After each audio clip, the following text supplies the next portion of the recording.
smirked. That's exactly what I wanted to hear. I'd like a midnight snack later, alright? The two exchanged amused glances. The two girls felt something was off about the situation. Until that day, Zhongli Xuang stood atop the city walls, gazing at the empress who had been trapped. After being calm for half a month, the time for her breakthrough was near. The barbarian kingdom's grand elder urgently ordered the soldiers to retreat, realizing that the empress was about to advance to the 9th rank. Soon, the empress opened her eyes with a cold hum. Her aura surged out like a landslide or a tsunami, causing the barbarian soldiers to flee in panic, fearing they would be left behind as fodder. The next moment, the ceiling formation was shattered with a loud bang by the empress. Holding her sword majestically, she remarked, "Old man, you sure ran fast. But no matter how fast you run, can you escape the sword energy from a 9th rank?" The empress swung her sword, and the chilling sword energy instantly froze the soldiers running behind. The elder from the barbarian tribe gritted his teeth and sprinted at full speed, suddenly feeling a chill from behind. He was taken aback, never expecting the might of a 9th rank practitioner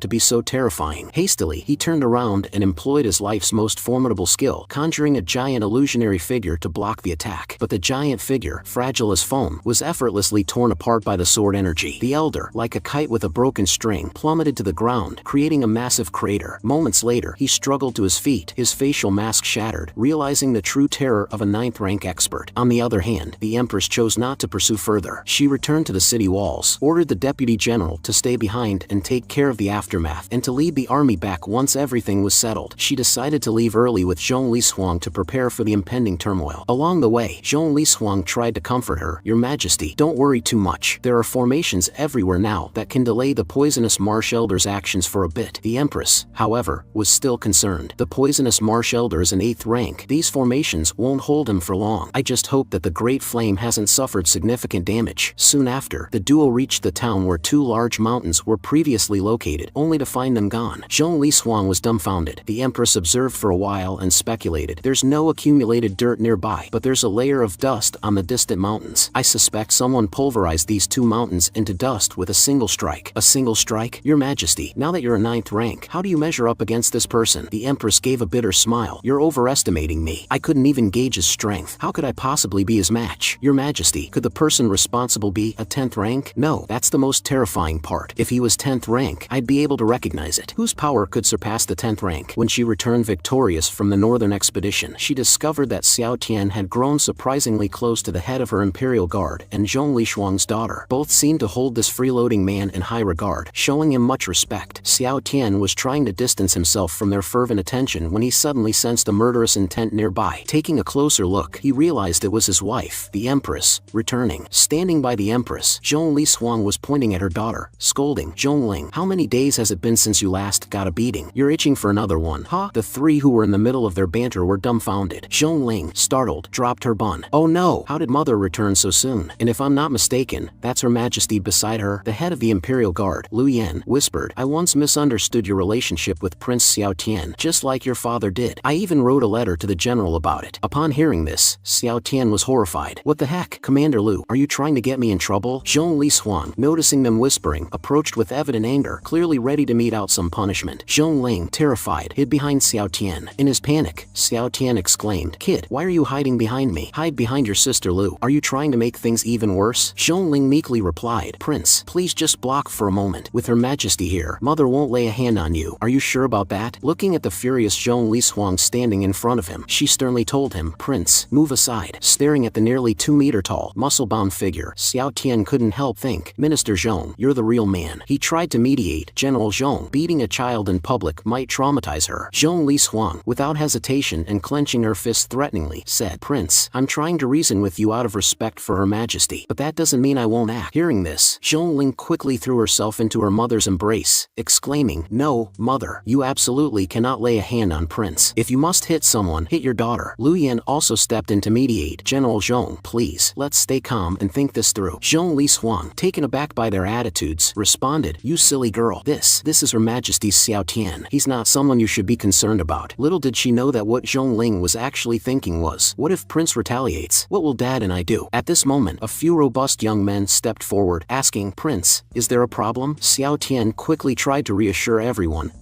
this is a friend of mine. There's no need to be alarmed. Disperse now. Since that's the case, I'll be leaving first." A villager responded, "Prince, if you ever need anything, just give us a shout." "Sir, it's getting late. Why not come to my home and rest?" Xiao Tian Tian politely declined. I appreciate the offer, but I have a banquet to attend. I must leave now. Seeing how warmly the villagers interacted with Xiao Tian, Zhong Li Huang was left in shock. Is Prince's allure really that strong? All of these villagers are men. Xiao Tian, gazing at the figure of his empress wife, mused, my wife is truly beautiful. Admiring her graceful silhouette, suddenly, the empress turned and gave him a deep look. Captivated, Xiao Tian thought, look at those eyes. They're like shimmering stars. Suddenly, the empress approached and inquired, I'm very curious. What did you do to earn such adoration from the people of Green Flame Town? Xiao Tian grinned slightly. When a woman starts to become curious about a man, it signifies she's lost to him. The empress looked at him with confusion. What's he so happy about? I asked him a question, and instead of answering, he's laughing. In response to the empress's query, Xiao Tian told her, just throw money at the problem. I simply funded the construction of roads for them. She raised an eyebrow. Where did you get the money from? If I recall correctly, you don't have that much to spend. Xiao Tian burst into laughter. Your Majesty, don't forget that I'm now your husband. I've been showered with gifts recently. It seems there are quite a few wealthy individuals in our court, but merely funding road construction wouldn't make the citizens so grateful. Zhong Li Huang felt the same, wondering how a seemingly frivolous prince could gain such adoration from the people. At this point, Zhong Ling chimed in, it's because the prince has brought prosperity to the people of Green Flame Town. Upon hearing this, both the empress and Zhong Li Huang looked at her questioningly. Zhong Ling quickly explained, Green Flame Town is known for its delicious wine, which was previously only available in the capital. While it improved the lives of the citizens, it didn't make a massive difference. The prince then came up with branding strategies. Lu Yan then recited a promotional slogan, water from Green Flame Mountain, the essence of fine wine, great flame quality, the centennial vintage town of Green Flame wine. Even the empress approves of the Great Flames wine. With the endorsement of the empress and the guarantee from the Minister of Revenue, Sir Zhong, the Green Flame wine was renamed Green Flame Empress Wine and became the most premium liquor in the capital. Now, a jar of this wine is worth a fortune. Xiao Tian continued, I had to use your name for the wine, Your Majesty. After all, I'm just a powerless and useless person. Zhong Ling and Lu Yan rolled their eyes. In their minds, they sarcastically thought, yes,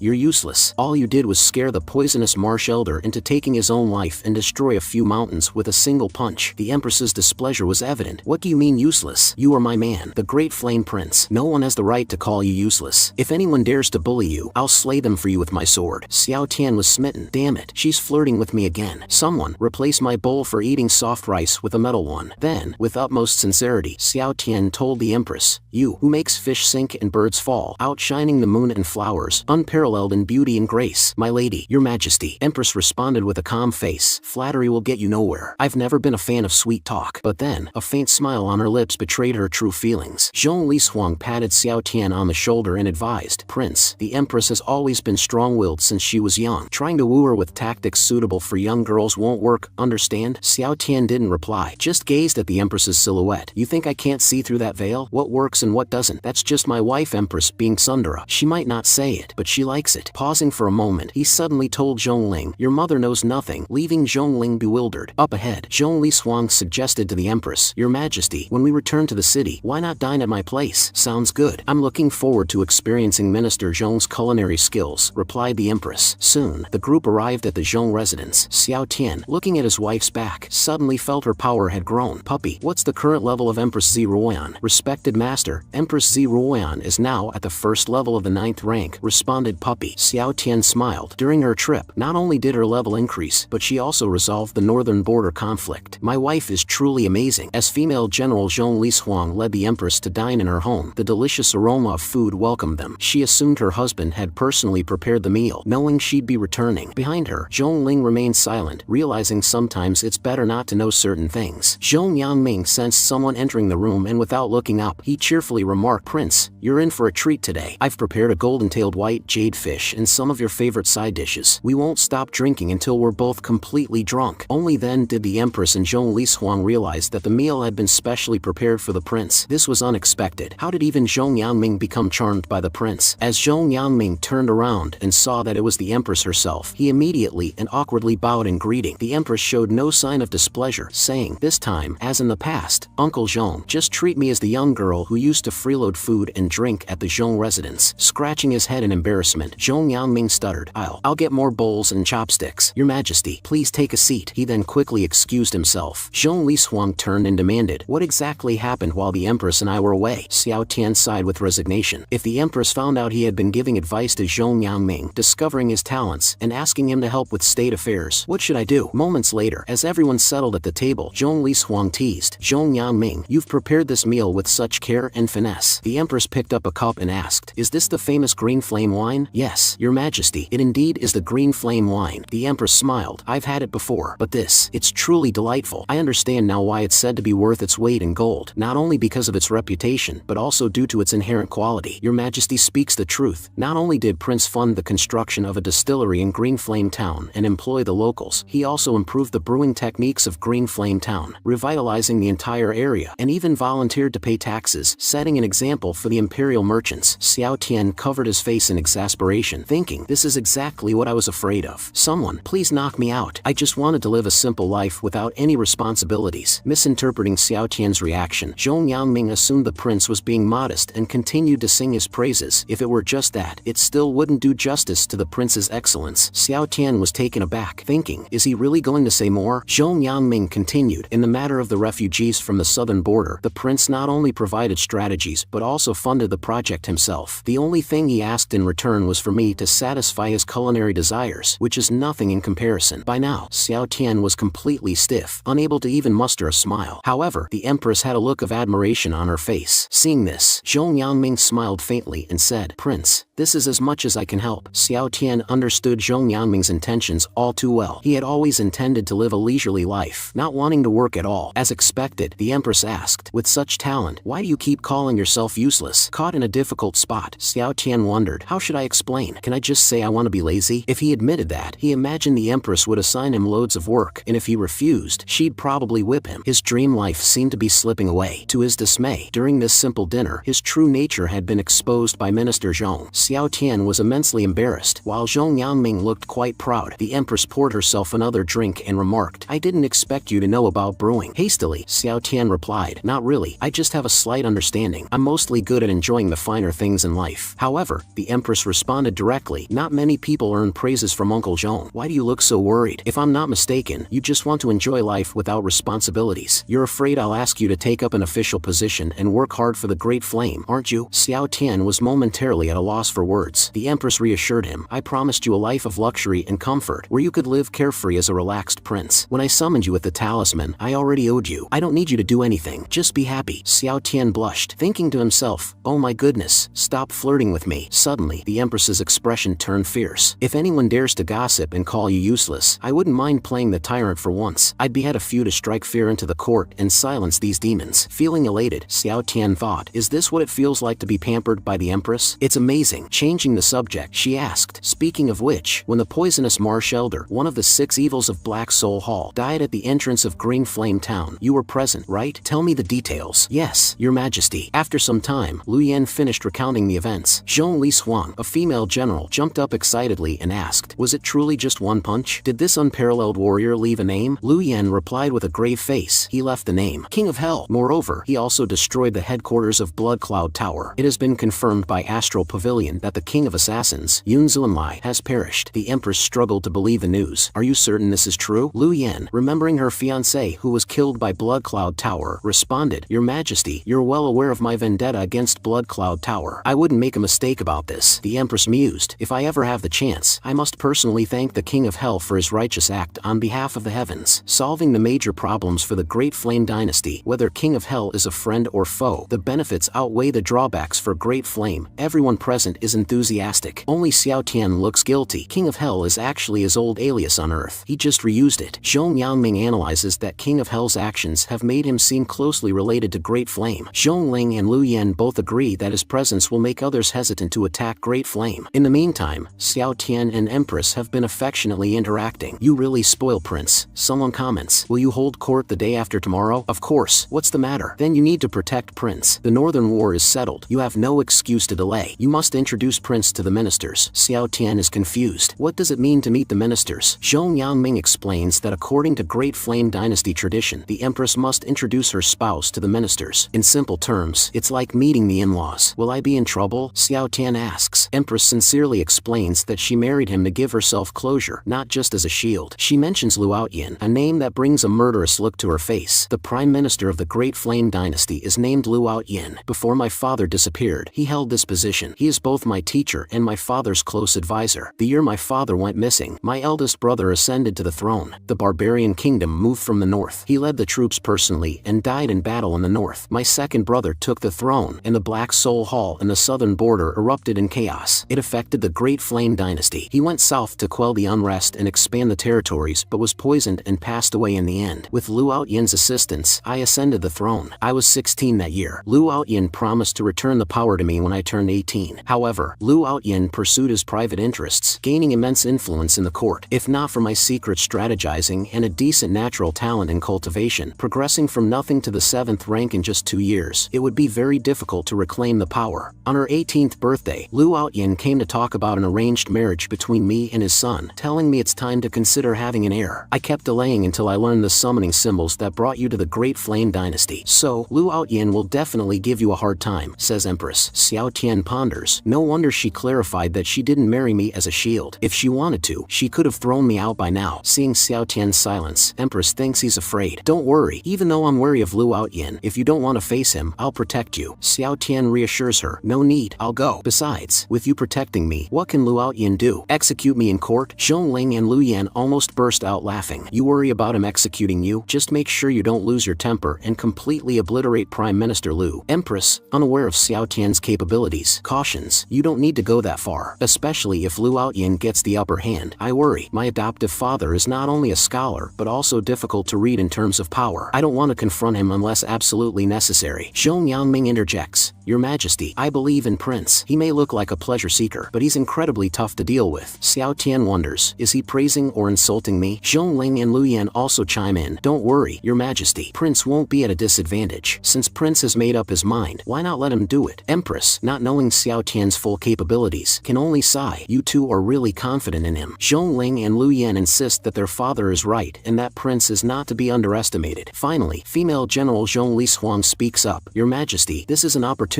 to confront Liu Outyan. With your increased power, you have more confidence. You don't have to be afraid of that old man. Empress still looks worried. I really am concerned about what might happen in court. Xiao Tian cuts her off. I trust you. Empress falls silent for a long time. You're not afraid? Xiao Tian bursts into laughter. My wife is the one who secured the northern border with a single sword, a peerless beauty who rules the world. What's there to be afraid of? Hearing this, Empress smiles, a radiant, blushing smile. She stands and heads towards the door. If you're so determined, I won't persuade you anymore. There are piles of memorials to review. I need to go back to the palace. Xiao Tian knows what she's feeling. It's a two-way street. I can't let her flirt with me and not flirt back. All this talk about urgent work, she's not being sincere. Ah, women. As Zhongling and Lu Yan prepare to follow him back to the palace, Xiao Tian senses someone following them. This person is adorably clueless. Doesn't even know they've been spotted. Is this someone from the Prime Minister? Never mind. Let's not make a move if they don't. Suddenly, Xiao Tian takes off his contract ring from his left wrist. Zhongling and Lu Yan are stunned. Contract rings are bonds left by powerful realms to summon weaker ones. They are both laws and customs. Only entities of the 10th rank can break them. What are you doing? Zhongling finally asks. Sometimes it's uncomfortable. I'm just switching it, answers Xiao Tian. Zhongling is utterly bewildered. That's not what I meant. How could you talk so lightly about such a shocking act? Lu Yan clarifies. Young General is curious how you managed to remove the contract ring and switch its position. Xiao Tian, unconcerned, removes it again. Didn't you see how I did it? Here, I've switched hands. It's that simple. Just pull it off and put it back on. Both are rendered speechless. What's a major deal to others seems like a trivial matter to Prince. At that moment, Xiao Tian glances at the person in black still following them. When he sees Xiao Tian approaching his sleeping quarters, the figure darts off in another direction. When you're strong enough, you won't care about threats from ants. Zhongling suddenly whispers, Prince, are you planning to kill Liu Outyan outright? Wow, you're pretty savage for a kid. Why would I kill him for no reason? But Liu Outyan will definitely try to corner you in court. You'll have to show your hand then, revealing your strength. How about we just raid the Prime Minister's residence then? Before Zhongling finishes, Xiao Tian bonks her on the head. Holding her head, Zhongling complains, Prince, you'll break my brain like this. Your head's already full of water. Were we not just talking about Liu Outyan targeting me? Now you're suggesting I kill him. Do you think Empress would agree? Zhongling mutters, just say so. No need to hit me on the head all the time. Lu Yan chuckles silently. The once arrogant young general is now completely subdued by Prince. Xiao Tian ignores them. If I talk nicely, you won't listen. What can I do? Soon after, after, Xiao Tian lies down in his sleeping quarters. Puppy, let's watch a blockbuster. Alright, master, he tells the two women, the usual rules. Train for an hour, then go home. As he speaks, electrical sparks fly around them. I've put pressure on your surrounding space. Start training as I taught you. Zhongling and Lu Yan assume positions for the body cultivating technique designed specifically for them by Xiao Tian. There's no ulterior motive. After an hour, Xiao Tian can finally train himself. Just then, he senses Empress approaching and she's brought a crowd. Walking out, he's astonished to see Empress with hundreds of beautiful attendants waiting in the courtyard. Prince, what are you waiting for? Come, follow me to the palace for rest. All this just to get me to go to sleep? Empress leads him into the room. She spots 2 puddles of water on the floor, thinking it's his sweat. People think you're all about leisure, but they don't see the hard work you put in. Have you managed to cultivate? Feeling guilty, Xiao Tian feigns exhaustion. Still can't cultivate, just stretching my muscles. Lost in her own imagination, Empress thinks he's just being modest. No worries, take your time. With me here, nothing will go wrong. Xiao Tian is captivated by Empress's smiling face. Wow, is she leveling up her flirting skills or what? Moments later, Empress is half lying on the bed reading. She glances at Xiao Tian, who's standing still. What are you waiting for? Don't you want to rest? Finally, Xiao Tian decisively removes his outer garment and joins Empress on the bed, lying down stiffly like a fish. Empress chuckles. This guy is really interesting. In the night, Empress extinguishes the candle, removes her outer garment, and lies at the opposite end of the bed. Don't be so rigid. To dispel suspicions, I'll often spend the night here. You act as if I'll eat you. It's just my second time sharing a bed with a girl, so I'm a bit nervous, Xiao Tian explains. His foster father always taught him that women would only slow down as sword draw. Suddenly, Empress asks, somewhat displeased, second time? Who was the first? It was you, Your Majesty, before the expedition to the northern frontier. Don't you remember? Empress replies, both my first and second times were with you too, you know. Empress then asks, I want to know, why did you go to court? I won't force you if you don't want to. Xiao Tian's face turns serene as he blurts out, loneliness. Empress frowns. What do you mean? Before I was summoned here, I was often alone. From a young age, I was too gifted, too strong. No one could be my partner. I had to complete missions alone. Now in this different world, I'm the only earthling left. It's like level 10 loneliness, times 2. Empress can't help but feel the same. Yes, I'm alone too. Hearing this, Xiao Tian turns his head and says, even if it's inexplicable, we're now husband and wife. Perhaps it's not entirely true in some ways, but in a sense, I have a family member, and that's you. At the very least, we're not alone anymore. Though I can't be of much help. If you want that position, I'll face it with you. Instantly, Empress's eyes fill with emotion and a sense of connection. Let's get to know each other again. Hi, my name is Ziruoyan. Hello, I'm Xiao Tian. Let's start, shall we? On that day, all the officials are waiting outside the Xuanwu Gate for the morning court session. A few officials discuss amongst themselves. I heard that the northern frontier has been pacified and that His Majesty has returned. Prince will also meet the ministers this time, but I heard that the Prime Minister has always wanted his son to be with His Majesty. Shush, lower your voice. The Prime Minister is coming. The man in charge of the government, Prime Minister Lu Outyan, arrives and silences them with a glare. His son, Lu Shimei, angrily looks at the seat next to Empress's throne. That should have been my seat. Just then, a sharp voice announces, the Emperor arrives. The Prince arrives. Empress takes her seat on the throne. Xiao Tian, however, looks puzzled at the phoenix chair next to her. To sit or not to sit? I'm not a woman. Sitting there would be embarrassing. Noticing his hesitation, Empress quickly asks, what's wrong? It's just this chair. Before he can finish, Empress commands, bring another chair. A man can't sit on a phoenix chair. 2 eunuchs hastily bring over a snake chair and place it beside her. Once that's done, Empress gives Xiao Tian a flirtatious glance. Xiao Tian pauses, realizing that this was intentional on Empress's part. It's her way of signaling to the ministers how much she favors him. So, with a sweep of his robe, Xiao Tian sits down gracefully, a triumphant smile on his face. The ministers all bow their heads in silence. Zhong Lishuang covers his face. At that moment, Empress coughs lightly, and the eunuch beside her immediately announces, those with petitions, speak. Those without, court is dismissed. Seizing the opportunity, the Prime Minister Lu Outyan immediately says, Your Majesty, I have a matter to present. Empress glances at him. Granted, speak. The Prime Minister starts talking, and Xiao Tian silently chuckles as he listens. This is interesting. I never knew the Prime Minister was such a capable man. He has solutions to all the issues Ziruoyan has raised, and even provides comprehensive insights into the affairs of the southern frontier. It's clear that the Great Flame Dynasty owes much of its prosperity to him. Unfortunately, ambition paired with capability makes taking back control very challenging for Ziruoyan. Just then, Lu Outyan suddenly says, Your Majesty, Prince Xiao Tian has disrupted the rules of the court and seduced you. His virtue is not worthy of his position. I implore you to strip him of his title and execute him. With those words, the ministers instantly divide into 2 clear factions, one supporting the Prime Minister and the other supporting Empress. Both sides are at a standoff. Xiao Tian smiles slightly. The main act has begun. How entertaining. Zhongling whispers to Lu Yan, Yan. Look, Lu, Prince is really something. People want to execute him, and he's still happy. Lu Yan gestures for her to be quiet. The worst that could happen is that Prince will reveal his true power and kill the Prime Minister with a single slap. Let him have his fun. Both of us are well aware of how terrifying Xiao Tian is. Empress then speaks up, glaring at Lu Outyan. Prime Minister, Xiao Tian is my husband. You want to execute him on a whim? This is absurd. As she speaks, Empress releases her aura, sweeping over the ministers, who are all stunned and awestruck. She's only 20 and already at the 9th level. Truly unparalleled. Lu Outyan, however, merely smiles, thinking to himself, just a 9th level. How overconfident. Though thinking this, he still boasts slightly. Old servant congratulates your majesty on your progress. The people behind him are utterly surprised. Is the Prime Minister planning to concede? But regardless, now that the Prime Minister has spoken, they have no choice but to join in congratulating Empress. At this moment, Empress is not entirely calm within. I can't even discern his realm at my 9th level, and he can effortlessly resist my pressure. His strength is deeper than I imagined. Sure enough, Lu Outyan lifts his head and coldly says, Your Majesty, it's a good thing to advance in cultivation, but the Great Flame Dynasty depends not only on strength, but also on ability and principles. Prince Xiao Tian, as your Majesty's consort, should possess talent that can span heaven and earth. Instead, he's engaging in dirty deeds that exploit the people. You are honorable, and the Great Flame is supreme. How can someone who tarnishes your name and reeks of vulgar commerce be fit to be your consort? Therefore, I request that we remove the prince. He continues, moreover, General Zhong's legitimate daughter, Zhong Ling, is always around the prince, not understanding the differences between men and women or distinctions in rank, and Commander Lu Yan, neglecting her duties, indulges in nonsensical activities with Xiao Tian. There's also the Minister of Revenue, Zhong Yangming, who has degraded himself to being the prince's cook. This makes us a laughingstock. Aren't these actions undermining the established norms of the court? Given how you're favoring the prince, will there come a time when the monarch no longer holds court? Therefore, I again request the execution of the prince. Zhong Li Suang, the female general, is furious. What's wrong with this old geezer, bringing up my daughter out of nowhere? She has done nothing inappropriate with the prince. At this point, her husband, Zhong Yangming, speaks up. Your Majesty, the Prime Minister is talking nonsense. The prince established a brewery and modified green flame wine for the sake of building bridges and roads. This is about taking from the people to serve the people. How can you say he is exploiting them? Moreover, you may not know, but the Southern Frontier plan that you've been praising was actually Prince's idea. I am merely executing it on his behalf. Lu Outyan and his people are stunned, so that's why Zhong Yangming was so elusive about taking credit for the plan. Zhong Yangming continues, you all know my daughter is fiery-tempered. It's only through her association with the prince that she has improved. Commander Lu Yan is from Green Flame Town, and under the orders of your Majesty, she's been assigned to guard and serve the prince. What's the issue? So I would like to ask the Prime Minister, how can you say the prince is not virtuous enough for his position and is undermining the norms of the court? Empress laughs, and Xiao Tian can't help but give a thumbs up. Old Zhong sure knows how to speak. However, Lu Outyan coldly snorts. Is that so? Minister Zhong, do you have evidence? Zhong Yangming is stunned. What do you mean? What evidence? Lu Outyan continues. How could the prince possibly have such ability? Minister Zhong, I have every reason to suspect that you are attributing your own deeds to him. As soon as these words come out, the court bursts into murmurs. Do you think Minister Zhong can provide evidence? Probably not. I didn't expect Minister Zhong would go to such lengths for the Empress. What's so good about that prince? Is he worth it, Minister Zhong? Zhong Yangming is shocked. He had only verbally agreed with the prince, and now he can't actually produce any evidence. Just then, a voice suddenly rings out. You say Minister Zhong has no evidence to prove these are my deeds? The one speaking is Xiao Tian. He looks at Lu Outyan with interest and continues. Do you, Prime Minister, have any evidence to prove these deeds are not related to me? The Prime Minister doesn't know how to respond, so he pulls out an ancient book, hoping that Xiao Tian will take a look. Seeing this, Empress bursts out angrily. Prime Minister Lu, what are you trying to do? Xiao Tian is a bit surprised. Why is my wife, the Empress, reacting so strongly? It's just a book. Can a book kill me? I don't believe it. So he smiles and says to him, if you want me to read it, sure, no problem. Empress is terrified. No, you can't read that book. Xiao Tian seems unconcerned. Whether I should read the book or not is beside the point. Prime Minister Lu, what gives you the right to demand that I read it? You're not the emperor of the Great Flame Dynasty, are you? Hearing this, Lu Outyan's face turns serious. I am fiercely loyal to Great Flame, and I am the Empress's teacher. Of course, I have to be careful in what I do. Are you, a scholarly and talented prince, unable to withstand even this test? Or are you saying that you're all show and no substance, conspiring with Minister Zhong to deceive and mislead us? Xiao Tian is speechless. This guy is really good at making accusations. If I weren't the protagonist, I might even believe his twisted logic. Don't read that book, Prince. This is a legacy book written in a different script. If you can't understand it, you'll die instantly. 17 people have already died trying to decipher it. Xiao Tian still maintains his smile. Prime Minister, you said earlier that reason should prevail in Great Flame, but the test you're now suggesting is entirely unreasonable. unreasonable. Lu Outyin doesn't explain but tries to provoke him instead. So you're afraid, Prince? Of course not. It's just that using this ancient book to test whether I am worthy of the Empress or am learned makes no sense. If I fail to understand it, I lose my life. But you, Prime Minister, lose nothing. Isn't that unreasonable? As he speaks, Xiao Tian walks directly up to the Prime Minister. The Prime Minister's son, Lu Shimei, suddenly interrupts. Xiao Tian, don't try to muddy the waters or dodge the issue. Before he can finish, Xiao Tian slaps him. Adults are speaking. Children should not interrupt. That's rude. Turning his gaze back to Lu Outyin, he adds, Prime Minister Lu, how do you educate your son? Hearing this, Lu Outyin glares at Lu Shimei, who immediately understands and kneels down. Your Majesty, I behaved improperly in front of the court. Please punish me. Lu Shimei, you've acted inappropriately. Half a year's salary will be deducted as punishment. You may rise. Thank you, Your Majesty. Xiao Tian glances at him silently. I thought he would be easy to provoke. A weak point for Lu Outyin. I didn't expect him to calm down so quickly. Both father and son are difficult to deal with. At this point, Lu Outyin continues to speak. Alright then, when Her Majesty ascended to the throne, I acted as the regent. When I returned the power back to her, I had concerns about her potential recklessness. So, I did not fully return the keys to the secret treasury left by the late emperor. He then takes out a key. If you, Prince, are truly exceptional and will assist the Empress, then I don't need to worry anymore. This key should be returned to its rightful owner. In addition, I will offer 3 million spirit stones as a wedding gift to congratulate the Empress on her marriage. What do you think of this offer, Prince Xiao? Xiao Tian laughs outright. Not enough. I want 5 million spirit stones. With